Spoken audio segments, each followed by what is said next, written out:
Hola, bienvenidos a este nuevo tema. Hoy hablamos de mediciones y cifras significativas. Tomando en cuenta lo que platicamos en el video anterior y hablando de John Dalton y la cantidad de observaciones que tuvo que realizar para generar su hipótesis y posteriormente su teoría, tenemos que considerar que la mayor parte de estas observaciones se realizaron a través de mediciones.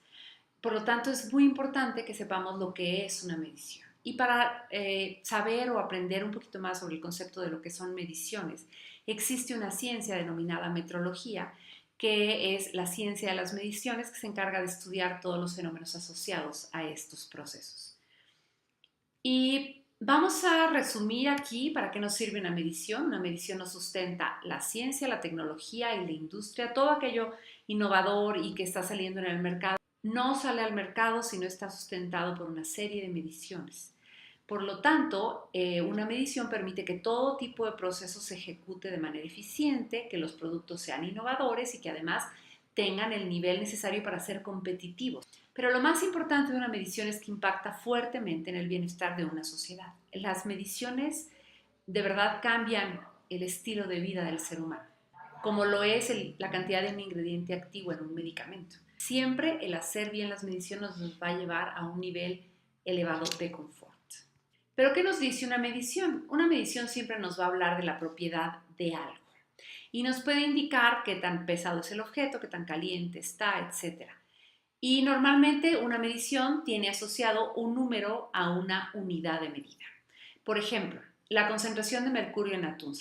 Entonces, para yo poder emitir el valor final del mercurio en atún, estaré dando una medición a través de algún instrumento, que en este caso sería 0,3, por ejemplo. La unidad de medida en este nivel de análisis es de miligramos por litro o partes por millón, que es la manera tradicional de conocerla. Por lo tanto, yo estaría dando el valor final de la medición 0,3 partes por millón.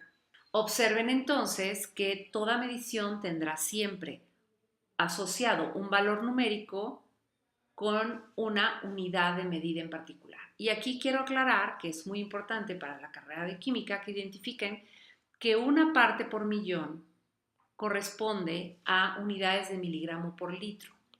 Una parte por millón va a ser un miligramo en un litro.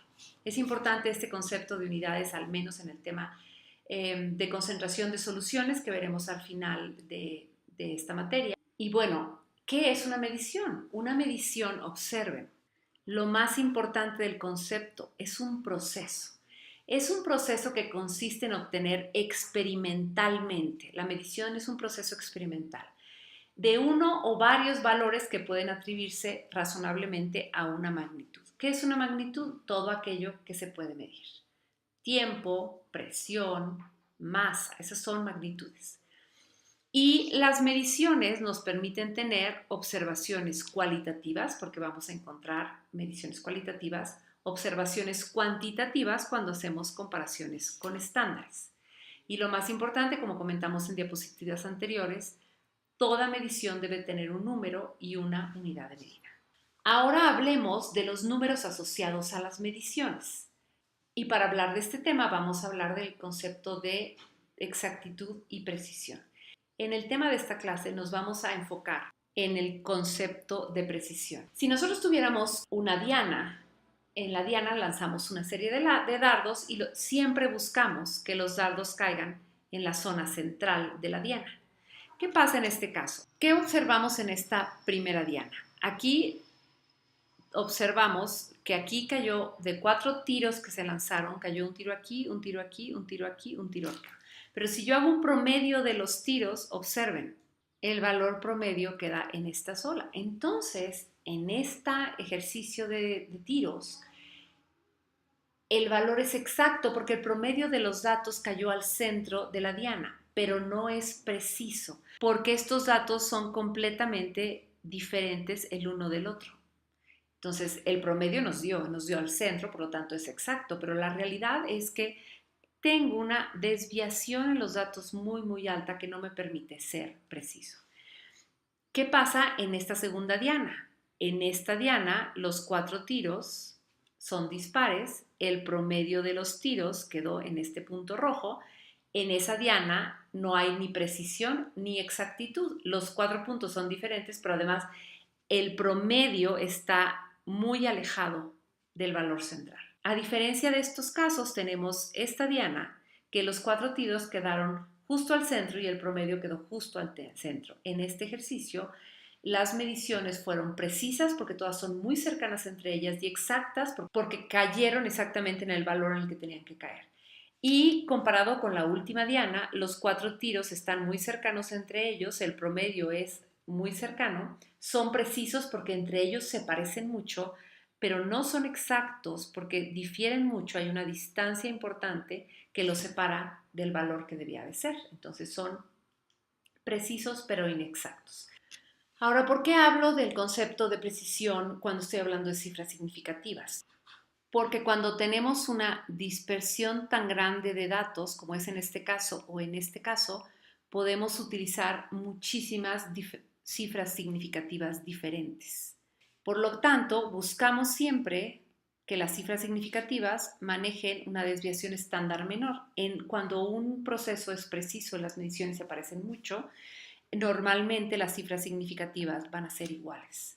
Entonces, lo que nosotros vamos a buscar, sobre todo en el área de la química, es que tengamos procesos muy controlados, con mediciones muy repetibles, que me permitan números de cifras significativas muy constantes. Ahora sí vamos a hablar de cifras significativas. Las cifras significativas las vamos a utilizar, como vimos en el ejemplo anterior, para describir la precisión de una medición. Y hay diferentes casos. Primero, lo más importante que tenemos que identificar es que cualquier número diferente de 0 es significativo.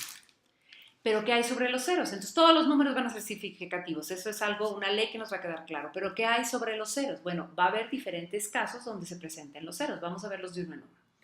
En este caso, observen, tenemos un 0 al inicio y un 0 después del punto y 3 números que sí se consideran significativos, el 2 y el 5 y el 6. En este tipo de casos, los ceros antes de los números que son no cero no son significativos. Por lo tanto, este 0 y este 0 no se consideran significativos y podemos encontrar que solamente vamos a tener 3 cifras significativas, el 2, el 5 y el 6. Siguiente caso. Observen en esta situación. Tenemos el 0 al final del número, después del punto. ¿Qué pasa en esta situación? Los ceros que están colocados después de los números que son no cero a la derecha del punto decimal siempre son significativos. Por lo tanto, aquí vamos a considerar que son 5 cifras significativas. Aquí sí cuenta el 0. Veamos el siguiente caso. ¿Qué pasa cuando el 0 está al centro del número? Los ceros en medio de los números que no son 0, o sea, está en medio de un 3, un 4, un 5 y un 3. Todos estos ceros sí son significativos. Por lo tanto, aquí sí puedo sumar 1, 2, 3, 4, 5 cifras significativas. Siguiente caso, y lo más difícil de identificar, aquellos ceros que están a la izquierda del punto decimal y que no tienen punto decimal, como por ejemplo el 10. Observen, el 10 pareciera que las dos son cifras significativas, el 1 y el 0, porque son enteros, pero no tengo un punto aquí. Entonces yo no sé si dependiendo del aparato con el que esté midiendo, recuerden, las cifras significativas tienen relación con el instrumento de medición. Yo no sé si el instrumento que estoy utilizando solamente mide de unidad y unidad, entonces nada más me da 9, 10 y 11. Entonces, si es 9, 10 y 11, yo no sé realmente si es un 10 cerrado o si es 9.88 y el aparato, como no es suficientemente bueno para medir, me está redondeando al 10. Entonces, cuando el 10 no tiene punto, como en este caso, lo más recomendable es convertirlo a notación científica. Y cuando lo convierto a notación científica, puedo tener dos maneras de intercambiar este 10. Ya sea que ponga 1.0 por 10 a la 1 o el 1 simple por 10 a la 1. Observen que cuando coloco el 1.0, ambas cifras se consideran significativas. Ahora, observen que cuando modifiquen a la primera notación, que es con el punto intermedio, esta cifra, el exponente elevado a la potencia, no se considera dentro de las cifras significativas. Lo que yo voy a considerar solamente son los números enteros asociados. Y como aquí puse 1.0 y el 0 está definido dentro de la notación científica, voy a considerar que tengo dos cifras significativas. Pero si yo utilicé esta notación científica, vemos que tenemos solamente una cifra y no hay un punto asociado ni un cero asociado al punto. En esta situación solamente se considera una cifra significativa. Esto tiene una razón de ser. Si el equipo me permite sensibilidad, este cero puede cambiarse dependiendo del equipo y puede ser 3, 4, 5, 6, 7, 8 o 9, hasta antes del día del 2.